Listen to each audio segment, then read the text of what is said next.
Nous avons affiché le futur CAC 40 sur une période de 5 minutes. Cela aurait pu être sur n'importe quelle valeur du CAC 40. Sur le graphique du dessous, nous avons affiché toujours le futur CAC 40 en vue X-tick, avec un paramétrage de 200 ticks. Les chandeliers visibles sont constitués de 200 transactions différentes. Cette vue présente de nombreux avantages. En effet, elle permet de valider les figures chartistes dans les vues classiques et donc de confirmer les cassures. Elle met en évidence des supports et des résistances, ce qu'on n'aurait pas pu tracer dans les vues classiques. À titre d'exemple, sur le graphique en vue X-tick, nous avons tracé une droite de résistance en bleu qui passe par les points A, B et C. Nous retrouvons la droite de résistance que nous avons retracée sur le graphique en vue 5 minutes, qui repasse par A, B et C. Sur le graphique en vue X-tick, nous avons une très belle zone de rebond ici, qui est constituée par 4 points qui viennent rebondir sur la droite de résistance bleue. Par rapport au niveau de rebond ici, il n'y a qu'un seul point. Donc il y a déjà un manque de précision par rapport au point de rebond sur la droite de résistance juste ici.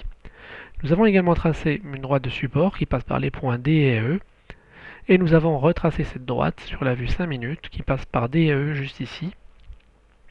Nous pouvons constater un point très intéressant. Lorsque le cours casse la droite de résistance, il y a une accélération à la hausse suivie d'un pullback. Le pullback se traduit par un retour sur la droite de résistance qui a été cassée et qui sert à son tour de support. Donc on peut regarder le pullback qui est constitué par 2 points. Et ensuite, après le rebond, donc sur ce pullback, le cours va à nouveau chercher un plus haut.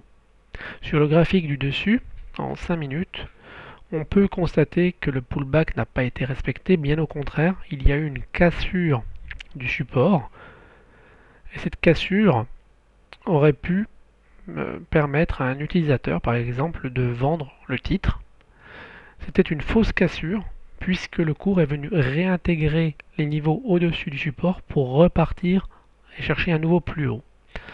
Donc ce point était une fausse cassure, alors que sur le graphique en vue X-tick, le pullback s'est très bien matérialisé, puisque les 2 points sont venus parfaitement rebondir sur la droite pour aller chercher le plus haut. Et là, il n'y a pas eu de cassure. La vue en X-tick permet également de déterminer facilement le pouls du marché du jour grâce à l'axe des temps. L'écartement entre les heures est différent. Ici, par exemple, entre 14 h et 15 h, il y a eu 2 fois moins de transactions qu'entre 15 h et 16 h. D'autre part, ici, entre 17 h et 18 h, il y a eu 2,5 fois plus de transactions que entre 18 h et 20 h.